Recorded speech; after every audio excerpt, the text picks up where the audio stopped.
Aujourd'hui, j'ai le plaisir d'accueillir le docteur Dominique Van den Bulck, ancienne neurochirurgienne reconvertie en médecine esthétique, qui exerce au centre médical situé à Chemongistou en Belgique.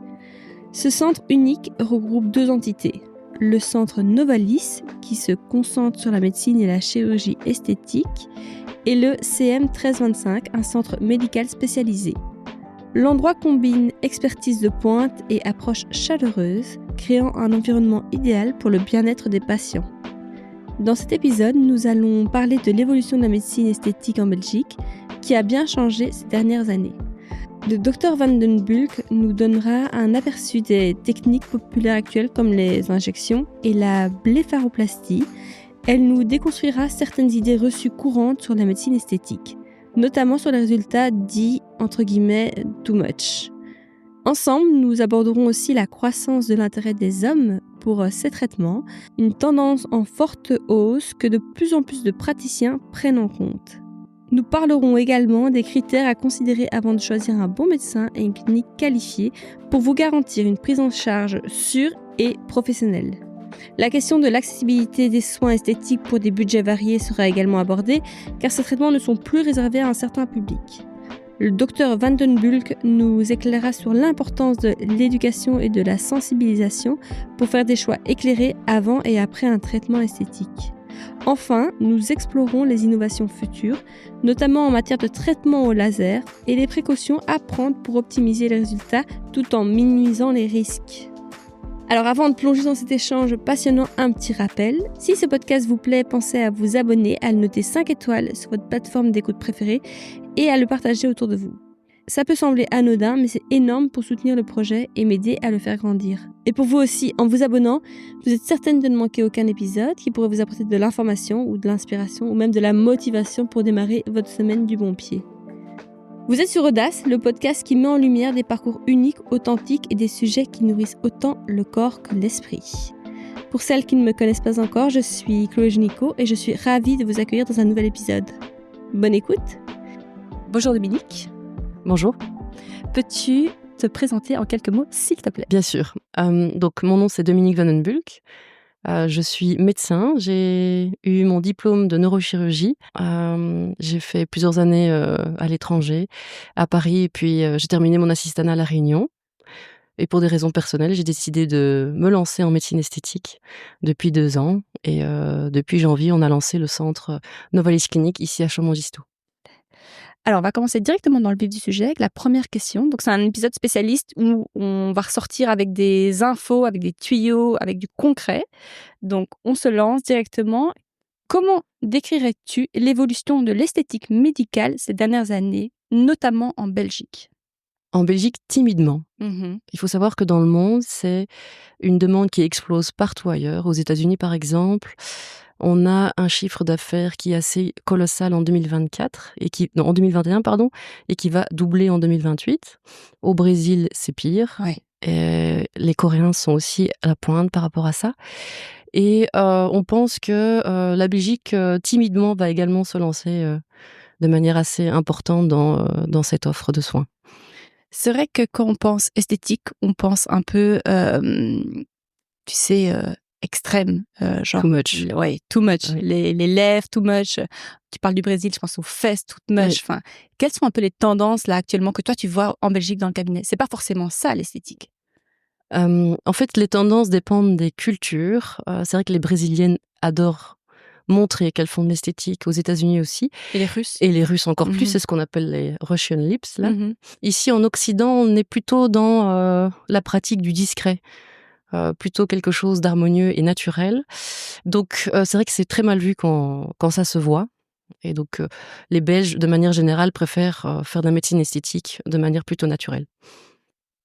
Quelles sont les techniques les plus populaires que tu utilises au sein du centre ? Ou que vous utilisez ? Parce que vous êtes plusieurs médecins. Oui, voilà, au sein c'est ça. du La centre. particularité ici, c'est qu'on s'est associé avec différents spécialistes qui ont tous un attrait pour l'esthétique. Il y a 2 chirurgiens plasticiens, Dr Servas et Dr Amiel.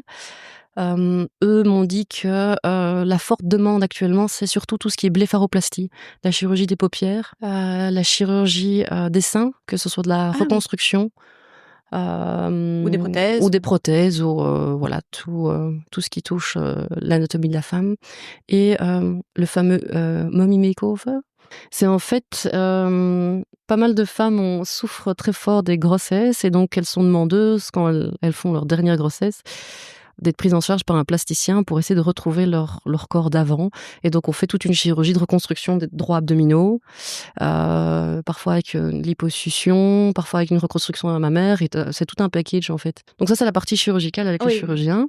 Et au niveau médecine esthétique, donc en ce qui me concerne, moi je fais tout ce qui se fait sans anesthésie générale. Et donc en fait, la plupart du temps, c'est souvent des injections d'acide hyaluronique et de botox, ou des skin boosters, parfois des fils tenseurs aussi. Et là, depuis quelque temps, on a un laser qui permet quand même de faire pas mal de choses. Le truc de base, ce que toutes les femmes connaissent, c'est le laser dépilatoire.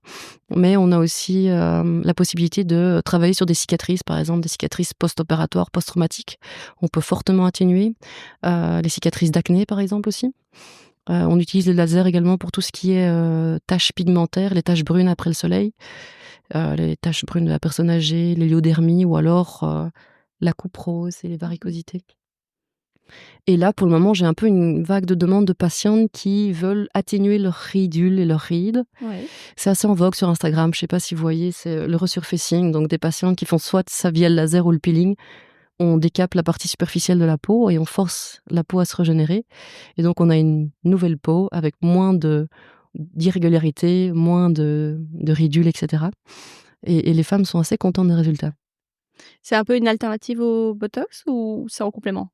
C'est en complément, c'est différent. Quels sont, selon toi, les plus grands malentendus ou idées reçues que les gens ont concernant l'esthétique médicale? Comme tu l'as bien dit au début, le too much. Too much. Alors d'une part, c'est la responsabilité du médecin de savoir dire non. Et aussi, pour le patient, accepter aussi qu'en fait, le secret, c'est le naturel, en tout cas dans notre société ici. Ça t'arrive souvent, toi, de devoir freiner un patient? Non, ça va. Mais je pense qu'on sélectionne les patients. Je pense que les patients savent vers quel médecin ils vont pour certains moi, actes. J'ai pas de problème à dire non, donc si elles sont pas contentes, Il y en a d'autres. C'est pas grave. Mais le problème, c'est qu'elles sont vraiment demandeuses, et donc elles cherchent la personne qui va les injecter toute la quantité qu'elles désirent. Donc c'est très compliqué. C'est un peu aussi parfois une addiction. Hein, alors j'ai déjà entendu pas mal de femmes qui disent elles sont en demande, enfin elles sont accros. Elles voient les résultats, elles sont très contentes, et donc elles demandent plus, elles cherchent. Vous avez quoi comme nouveaux outils à proposer? Dites-moi un petit peu, et voilà. Donc tu dis beaucoup femmes, il y a plus de femmes que d'hommes? Il y a plus de femmes que d'hommes. Les hommes commencent à se rendre compte qu'il y a aussi des outils pour eux. J'étais à un congrès il y a 2 semaines, et c'est marrant parce que il y a un des speakers qui disait les hommes viennent plus voir aussi la médecine esthétique parce qu'ils se rendent compte que leurs femmes paraissent plus jeunes que eux, et donc il y a vraiment un gros gap entre eux, alors que c'est un couple plus ou moins du même âge. Et donc c'est une des raisons qui pousse l'homme aussi à aller consulter en médecine esthétique. Et parfois que l'épouse conseille ou recommande à l'homme de souvent. En fait, souvent. Jeune. Oui, mais c'est parce qu'en fait, je pense que l'homme, de manière générale, n'est pas intéressé par ça. Et la femme qui est plus au courant lui dit, en fait, il y a ça que tu pourrais faire. Et c'est souvent la femme qui pousse à consulter. Peut-on considérer l'esthétique médicale comme un domaine de bien-être, ou plutôt comme une véritable discipline médicale selon toi? Je te remercie pour cette question très, très intelligente. Alors, pour répondre à ça, on va d'abord juste se rappeler la définition légale de discipline médicale. En Belgique, la discipline médicale est définie par le Code de déontologie médicale qui régit l'exercice de la médecine. Donc ça veut dire que le Code de déontologie impose des règles bien strictes pour tous les médecins. Il y a plusieurs critères. Il y a l'exercice de la médecine, donc il faut avoir un diplôme de médecine, le devoir de bienfaisance, le consentement éclairé, etc. Tout geste médical, ça veut dire qu'on franchit la barrière de la peau, nécessite un diplôme de médecine. Donc ça veut dire que tout ce qui concerne les injections, le botox, l'acide hyaluronique, il faut que la personne qui propose ce service soit diplômée. J'ai quand même pas mal de patientes qui viennent me voir et qui me disent vous proposez des injections, moi j'ai quelqu'un qui me l'a fait, 50% moins cher, etc. Et en fait, quand je discute un peu avec la personne, la patiente, on se rend compte que le patient n'est pas diplômé. Donc, ça pose vraiment un gros problème. Il faut savoir que chaque geste n'est pas anodin en médecine. En médecine esthétique, encore moins. Ça touche le visage la plupart du temps. S'il y a une complication, il faut savoir gérer la complication. Ces personnes-là qui proposent ces soins-là sans avoir la formation et sans être assurées, souvent, elles laissent ces patientes avec les complications. Et là, bonne chance pour trouver une solution. Donc, il faut vraiment être très, très vigilant quand vous faites appel à ce genre de service. Oui, notamment la personne qui pose l'acte, mais aussi les produits, la qualité du Exactement. produit, peut-être le tracking du produit. Exactement. J'imagine qu'on ne peut pas injecter n'importe quoi. Si vous tapez sur les gros sites Amazon, il y a possibilité probablement d'acheter du Botox ou de l'acide hyaluronique. Darknet, tout ça. C'est ça, la qualité est, je ne sais pas, est probablement pas aussi optimale que les fournisseurs légaux. Il faut pas mal de contrôles, il faut avoir des attestations, etc. Donc, c'est ce qui explique aussi pourquoi les médecins proposent des tarifs plus chers. C'est parce que le prix à l'achat est plus cher et il y a tout, il y a l'assurance, etc. qui suit à côté. Donc, ceci explique cela. Et donc, pour toi, on est plutôt dans le domaine du bien-être, plutôt dans la discipline médicale? À partir du moment où on propose un service pour faire plaisir, pour que le patient se sente bien dans sa peau, se sente mieux psychologiquement et physiquement, c'est aussi du bien-être. Mais à partir du moment où c'est invasif, la définition d'invasif, c'est passe la barrière de la peau, en fait, c'est l'ordre du médical. Donc un peu des deux, en fait. Un peu des deux, mais il y a le critère restrictif médical qui fait que il faut rentrer dans les critères du médical pour pouvoir proposer ce service-là. Tout à fait. D'ailleurs, quel est les critères importants à prendre en compte avant de choisir un médecin ou une clinique pour une procédure esthétique? C'est encore une très bonne question. C'est très difficile parce que les gens n'osent pas poser la question, mais déjà, en fait, la base, c'est quoi leur formation? Il ne faut pas hésiter à dire, vous avez fait quoi comme parcours? Qu'est-ce qui vous a poussé à choisir la médecine esthétique, etc. Se renseigner aussi par rapport à la réputation. Le bouche à oreille, ça marche bien. Peut-être les avis Google. Quand même. Pas trop. Il faut prendre ça avec des pincettes parce que souvent, en fait, les gens d'expérience, les gens qui mettent des avis sur Google, ils sont pas contents. Oui, c'est ça. Si vous êtes content, vous prenez pas du temps à écrire une note positive. Donc voilà. Mais il faut faire attention à la réputation. Et peut-être l'hygiène, le centre. Et aussi la transparence dans la discussion. C'est pour ça que c'est super important de faire une première consultation d'information avec le praticien. En fonction de son discours, on va se rendre compte qu'il est transparent. Voilà, je vous propose tel ou tel geste. Sachez que c'est pas anodin. Il y a ça ou ça comme complication. Il faut le savoir. S'il n'a pas un discours transparent avec vous, en fait, ça doit déjà mettre la puce à l'oreille, je trouve. Parce que effectivement, je le rappelle, l'esthétique, c'est pas anodin. On touche le visage, il y a des complications. Et quand ça arrive, il faut être prêt. Il faut aussi que le patient se rende compte que, bêtement, je reprends toujours l'exemple de l'acide hyaluronique sur les lèvres. Des trop grosses lèvres, on déforme à vie quelqu'un. C'est difficile de retirer. On peut le retirer, mais il y aura des séquelles. Et donc, j'ai déjà vu ça, des jeunes patientes de 21 ans, 22 ans qui ont des lèvres énormes, qui voudront probablement rectifier ça à 25 et 30 ans, mais en fait, elles sont défigurées à vie. Donc il faut vraiment faire attention. Encore peut-être une idée préconçue, mais est-ce que l'esthétique médicale est-elle réservée à une élite ou c'est accessible à tout le monde? Oui, c'est une très bonne question. Je pose toutes les questions, tout le monde se pose Oui, tout bas, ça fait partie des clichés. Donc, en plus de too much, on pense que cette discipline est réservée à une patientèle qui le fait depuis 10 ans, d'un niveau social plus élevé, etc. Parce que les gens sont de plus en plus au courant des services qu'on propose. En fait, c'est accessible à tout le monde.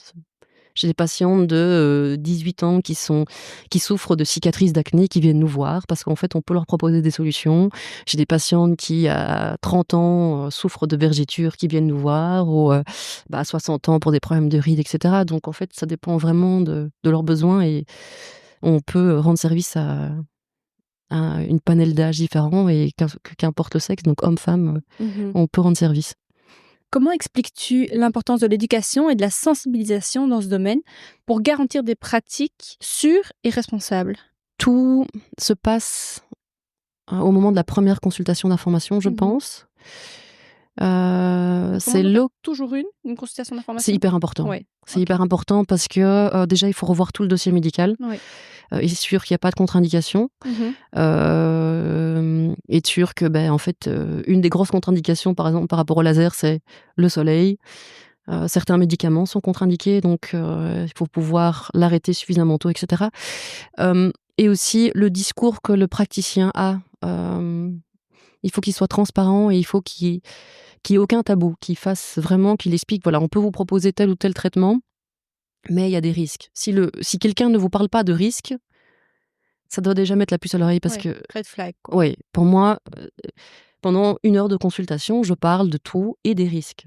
Injecter de l'acide hyaluronique, c'est un produit de comblement. L'aiguille peut mettre le produit de comblement dans une artère, on peut boucher l'artère. Donc il y a des patients, c'est rarissime mais ça arrive, l'artère ophtalmique, le patient est aveugle. On peut avoir des nécroses de la peau au niveau du visage, c'est pas anodin comme complication. Est-ce que le jeu envoie à chandelle? Il faut que le patient soit bien conscient des complications et des risques qu'il prend, comme ça il prend la meilleure décision pour lui. Ça, c'est une première chose. Deuxième chose, c'est, je me suis un peu renseignée, il y a un délai légal de 15 jours. Consultation d'information, le patient doit avoir toutes ses cartes en main avant de prendre une décision, il ne doit pas être soumis à de la pression. Il doit avoir un délai de 15 jours avant d'avoir le geste qu'il a demandé, Même pour une retouche? même pour une Pour une retouche. deuxième, tu vois, Non, en fait, non, botox non, non. 4 mois plus tard, 6 mois plus tard? Ça dépend de ça dépend de la technique. Si D'accord. on fait une bonne consultation de botox, on va pas refaire une consultation de botox, d'information C'est les 4 mois, quoi. tous les 4 mois. Non, non, non. On fait une fois, on a bien expliqué tout, il faut tracer le dossier qu'on a tout expliqué au patient. Et puis après, le botox, c'est un traitement chronique, donc c'est tous les 4 mois pendant plusieurs années. On n'a plus besoin parce qu'il a compris le concept, et cetera. Mais si par contre, ce même patient vient me voir pour un laser, alors je fais une consultation pendant une demi-heure, 3/4 d'heure, parce que je connais déjà son dossier médical, où on aborde toutes les subtilités du laser. Donc le délai de 15 jours de réflexion. Et alors aussi, ça je ne savais pas, mais il y a certains praticiens qui demandent aussi de payer des acomptes. Ah oui. Oui, parce que X séances, c'est un montant. Par exemple, faire de l'épilation définitive, c'est entre 6 et 8 séances. Il y a certains qui proposent de payer toutes les séances en une fois. Mmh. Moi, je suis pas très convaincue de cette pratique, d'une part, parce qu'en fait, on ne sait pas du tout comment le patient va réagir. En moyenne, c'est entre 6 et 8, mais il y a des patients qui réagissent très bien, donc parfois c'est moins, mais ça veut dire qu'il a payé plus. Est-ce il est remboursé ou pas? Je ne sais pas. Et puis, il y a aussi, on induit involontairement cette pression financière de dire, en fait, vous avez payé, donc vous avez ce soin. Vous êtes obligé vous êtes obligé de consommer, alors qu'en fait, si on paye à la séance, en fait, en fonction de s'il est satisfait du résultat, que ce soit le laser ou autre chose, tout est flexible et tout est négociable et il n'est pas obligé de venir consommer quelque chose qu'il a déjà payé. Ça, c'est super important. Voilà, je pense qu'on a fait le tour des red flags. Quel conseil donnerais-tu à quelqu'un qui envisage de se lancer dans une procédure esthétique pour la première fois? Donc on a parlé de la consultation, d'information en premier lieu. Quel autre conseil tu donnerais à quelqu'un? Est-ce que le besoin est là depuis un certain temps? Il ne faut pas que ça soit une impulsion. Ça, c'est important, que ce soit bien réfléchi, que le patient ait le temps de discuter avec son entourage, mais également avec d'autres patientes qui ont bénéficié de ce service, voir si elles sont contentes ou pas, voir aussi ce que ça implique dans le moyen terme. Et puis alors aussi, je pense que le patient a le choix de choisir son praticien, donc aller voir plusieurs personnes, voir si le feeling passe, si le discours a été transparent, et cetera. Et en fonction de ça, prendre la meilleure décision pour elle. Parlons un peu de Novalis Clinique. Ah. Quels sont les projets, futurs pour la clinique? Comment espérez-vous, tous ensemble, continuer à sensibiliser, à éduquer, la population sur l'esthétique, médicale? Via les réseaux sociaux, je pense que Ouais. ça, c'est vraiment l'arme la plus puissante actuellement pour toucher le plus de monde. Ouais. Mais donc c'est quelque chose qu'on essaye de mettre en place, c'est vraiment, essayer de diffuser, de l'information, de qualité, hem, en fonction de l'âge ciblé. Donc on sait bien que TikTok, c'est des patientes plus jeunes, Instagram, c'est 25-35 ans et au-delà, c'est plutôt Facebook. Et donc on aimerait bien produire du contenu, à visée éducative pour sensibiliser la population, Ouais. à tous les dangers, entre guillemets, les dérives, et aussi, en fait, à leur expliquer qu'il y a ça ou ça comme service. Il y a telle ou telle technique qui vient de sortir, et donc C'est une excellente idée, c'est un excellent moyen. On voit beaucoup ça aux États-Unis, hein. Oui, D'ailleurs, ça tu va. m'as contacté, tu m'as dit, Oui, on voit pas ça en Belgique, tu sais, tous ces réels où on déconstruit un petit peu ce qu'on croit voilà. savoir, ce qu'on croit, enfin les ouï-dire ou autres, et c'est hyper intéressant, je trouve, cette approche de non seulement de proposer un acte médical, mais aussi de proposer de l'information Oui, gratuite, tu vois? Tu prends ce qu'il y a à apprendre et tu es informé avant de venir. C'est gage de confiance aussi. Quand tu viens oui, serein parce que oui, tu as eu des informations en amont. c'est ça. Sauf ce qui est subtil, hein, en Belgique, c'est qu'il y a la limite est floue entre de la publicité Oui. sur les réseaux sociaux et de Mmh. l'information. C'est pour ça qu'on est un peu bloqué pour le moment, parce qu'on essaie de trouver du contenu de qualité sans rentrer dans l'illégalité. Oui. Et donc voilà, on est un peu en pleine recherche, réflexion, mais on aimerait bien faire ça pour 2025 en tout cas, Oui. proposer du contenu qualitatif dans l'esthétique, oui. Très bonne idée. Donc d'ailleurs, je recommande tous les auditrices à vous suivre sur les réseaux, c'est en plus le centre est super beau, il est situé à Chaumont-Gistoux, il est magnifique. Ça fait assez rêver de venir, se faire des soins ici, c'est assez gai. Alors maintenant pour rentrer un petit peu dans un traitement particulier que tu proposes, traitement au laser. Comme tu l'as dit, le laser, on se fait toujours une idée du laser, genre épilation définitive, mais il y a plein d'autres, soins qu'on peut faire avec le laser. Tu les as détaillés en introduction, on peut peut-être repasser dessus brièvement et sinon, je te demanderai directement quel type de traitement au laser toi tu proposes, chez Novalis Clinique et Ce que je préfère. est-ce que tu peux faire? Moi, ce que je préfère, c'est le resurfacing. C'est quoi? Tu peux nous Le détailler? resurfacing, mais donc en gros, c'est un laser fractionné ablatif. Ablatif, ça veut dire qu'on détruit la partie superficielle de la peau. D'accord. L'objectif, c'est on détruit volontairement de manière contrôlée X millimètres de la partie superficielle de la peau et on impose à la peau de se régénérer. Quand elle se régénère, elle est plus unifiée, il y a moins d'irrégularités, il y a moins de taches, etc. Et alors, ce qui est très intéressant, c'est parce qu'en fait, les réseaux sociaux montrent des résultats très impressionnants. On n'est pas encore à oser faire de l'ablatif de manière aussi agressive, mais les résultats qu'on a sur des lasers beaucoup plus superficiels sont déjà hyper encourageants. Donc, j'adore cette technique parce que les patientes sont vraiment très contentes. Il faut plusieurs séances? Ça dépend. On Le cas par pourrait. cas, ouais. Oui, voilà, ça dépend toujours. En fait, ça dépend si vous êtes contente ou pas. Moi, j'explique, ça, c'est le concept. Physiquement, scientifiquement, c'est basé sur ça, ça marche bien. Il faut préparer la peau, attention, parce que c'est quand même Oui, pas anodin. Donc, ouais. les patientes doivent préparer, mettre des crèmes, faire, comment on appelle ça, de l'exfoliation en plusieurs semaines avant, etc. Mettre des crèmes dépigmentantes également. Et puis après, éviction solaire avant, après, bien sûr. Combien de temps? Un mois avant, un mois après. Ah, quand même. OK, donc Oui. plein Oui, été, c'est et on est strict, hein, et même en Belgique, SPF 50, j'en profite, voilà. tous les jours? Tous les jours, tous les jours, tous les jours. Enfin voilà, donc tout ça pour dire que, le laser ablatif, ça dure pas longtemps. C'est un peu désagréable, douloureux pendant 24 heures. C'est impressionnant pendant une semaine et en une semaine, les résultats sont impressionnants et ça, je trouve ça très chouette. C'est très encourageant. Alors que j'ai d'autres techniques où, par exemple, le Prodip, c'est du laser qui stimule la régénération du collagène en profondeur. Ça se fait en 6 à 8 séances pour par exemple, les femmes qui veulent du lifting un petit peu médical. Ça permet aussi de diminuer les rides et les ridules aussi, mais c'est sur du plus long terme. Donc Mmh. c'est vite moins encourageant parce que la femme doit attendre 6 à 8 mois, voire 1 an avant de voir un effet incroyable, sur leur visage. Alors que l'ablatif, en une semaine, bam, on a, Un glow, enfin, en tout cas ouais, un c'est assez et rapide. on peut parler, budget, je ne sais pas si tu le dis? Oui, bien sûr. Tout dépend de la région. C'est-à-dire, bon, chez vous? Les prix, par exemple, à Paris sont pas les mêmes qu'à Ah! Bruxelles, qu'à Chaumont-Gistoux, qu'à Charleroi. Donc ça Ah! dépend vraiment. Je peux vous donner une fourchette de prix? Ouais. Hem, Donc pour bah, une séance? en fait, voilà, il faut déjà faire la part des choses. Si vous allez, demander un devis, faut faire la part des choses entre ceux qui ont un diplôme de médecine et Mmh. les autres, parce qu'il y a rien à faire. Ceux qui n'ont pas de diplôme de médecine probablement proposent des tarifs plus attrayants. Voilà, on ne peut pas s'aligner à eux parce qu'on n'a pas la même assurance, parce qu'on n'a pas le même Bien nombre d'années de sûr. formation. Donc voilà, moi je sais rien faire contre ça et c'est comme ça. Mais par contre, j'ai l'expertise pour gérer les complications, le suivi s'il y a un souci, etc. Et sinon, par rapport aux tarifs, ça dépend du soin. Le Par exemple, les taches pigmentaires, c'est entre 2 et 3 séances. Oui. Une séance, ça dépend de la quantité aussi de travail, parce que soit c'est 10 minutes, parce que moi j'ai des patientes qui viennent juste pour 2-3 varicosités.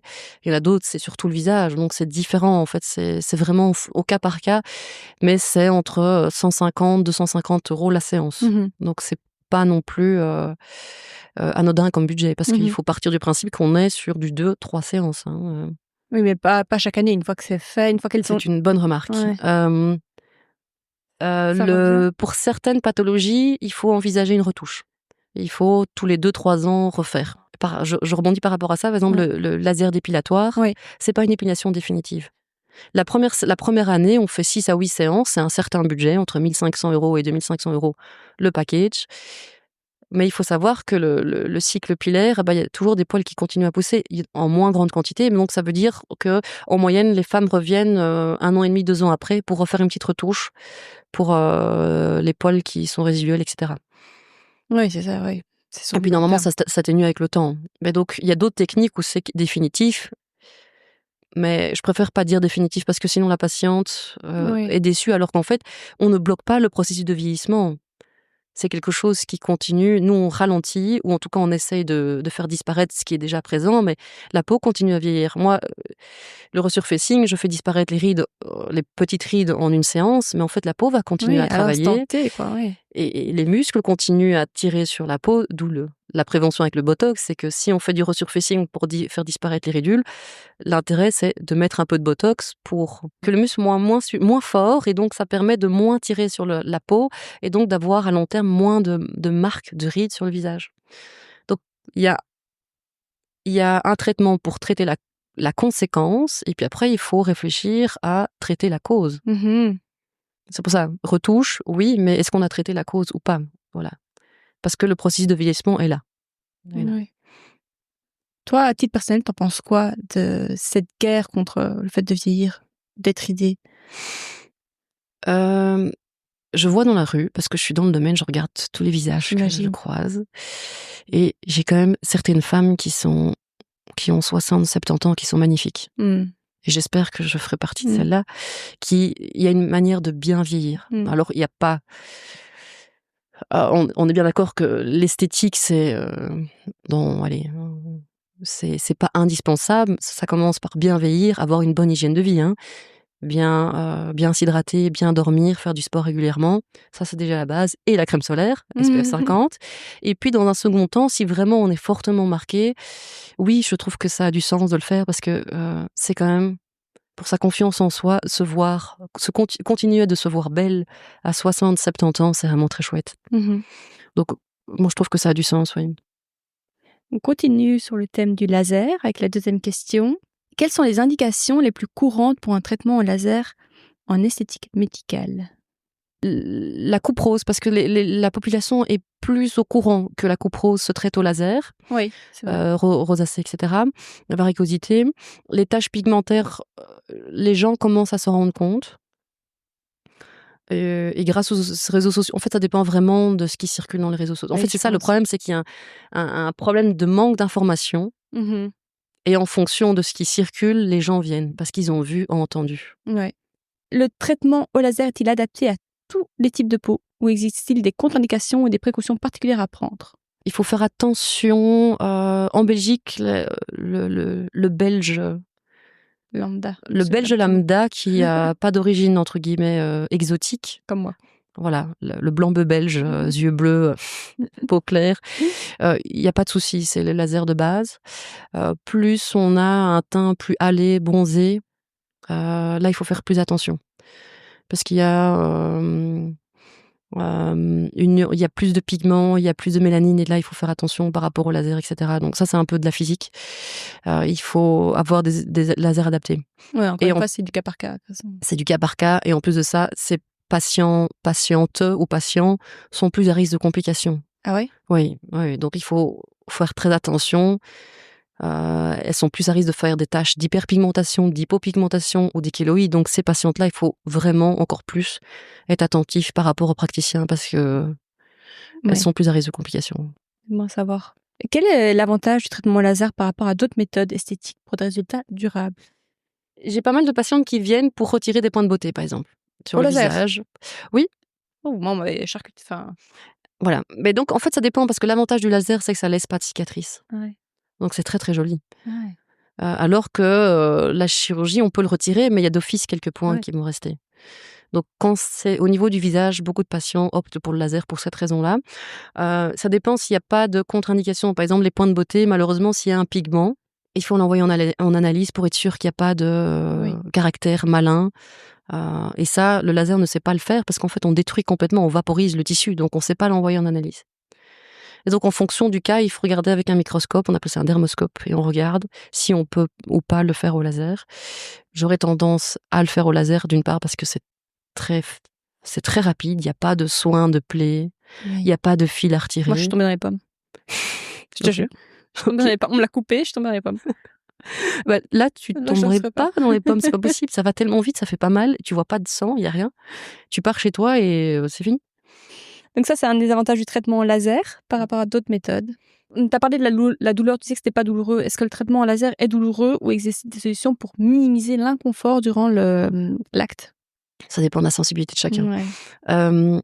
En fonction du laser, il y a certains lasers où c'est un flash lumineux. Ça, je trouve, c'est très très désagréable. Le laser IPL, même si on a les yeux fermés, la lumière est tellement puissante qu'on est vraiment illuminé. Donc ça, c'est vraiment pas très agréable, mais c'est pas douloureux. Il y a d'autres lasers pour le dépilatoire. On a l'impression d'envoyer des élastiques Ouais. qui claquent sur la jambe.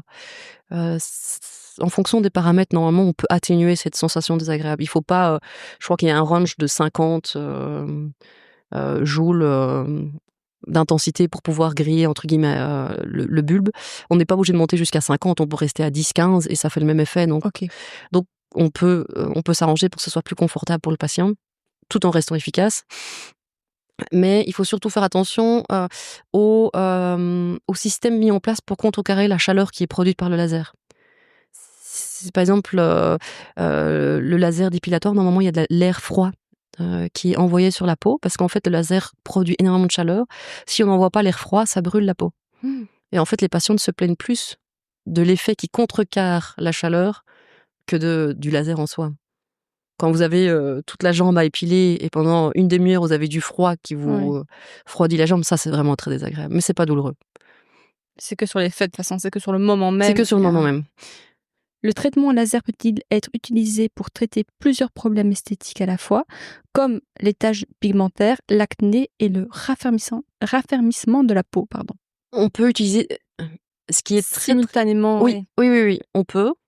Et c'est ce qui est actuellement hyper à la mode parce qu'en fait, les résultats sont encore plus beaux si on combine différents lasers. Ah oui.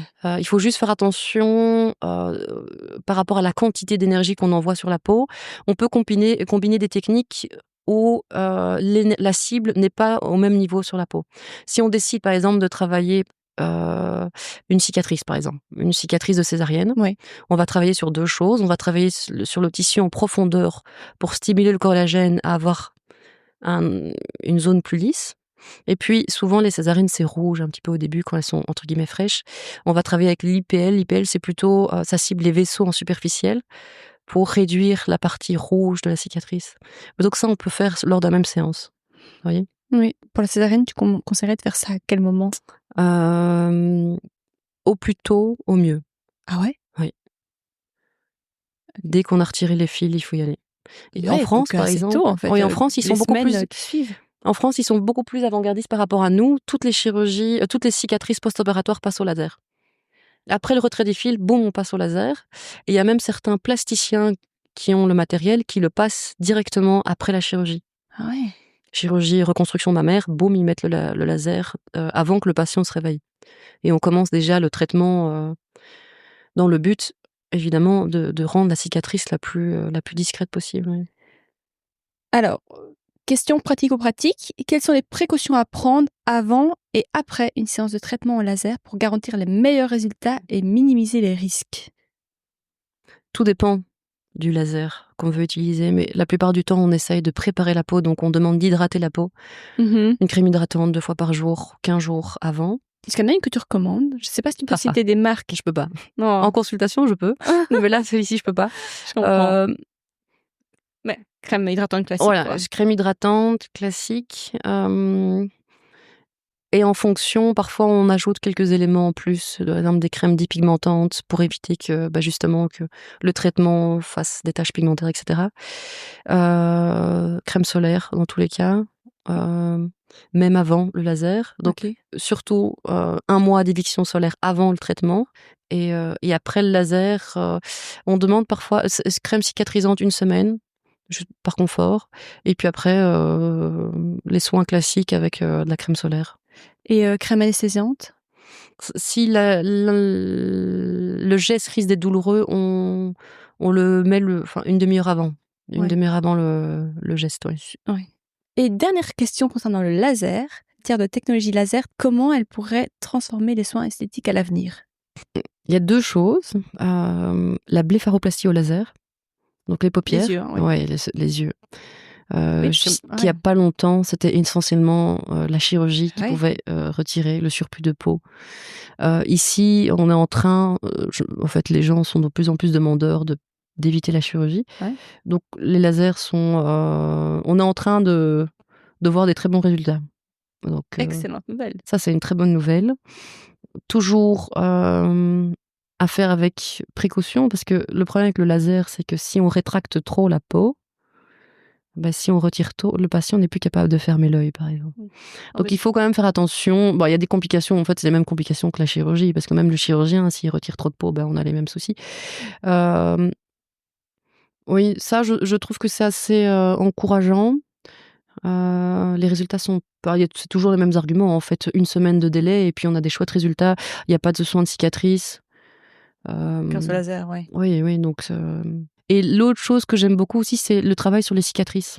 Les résultats sont très encourageants, alors que dans la médecine curative de base, en fait, pour eux, il y a pas d'alternative, il y a pas de solution. C'est une cicatrice, c'est comme ça, on sait rien faire. Alors que si, en fait, justement, on peut proposer des solutions pour fortement... Je promettrai pas de faire disparaître la cicatrice parce que tout dépend de la sensibilité du patient, de sa manière de réagir, etc. Je ne sais pas dire à l'avance, mais il y a certains patients qui ont des super résultats. Le gros facteur limitant dans ce genre de prise en charge, c'est le facteur financier, parce que c'est pas du tout remboursé par la mutuelle. Même quand c'est un peu reconstruction suite à, je sais pas moi, brûlure, accident, tout ça ne part.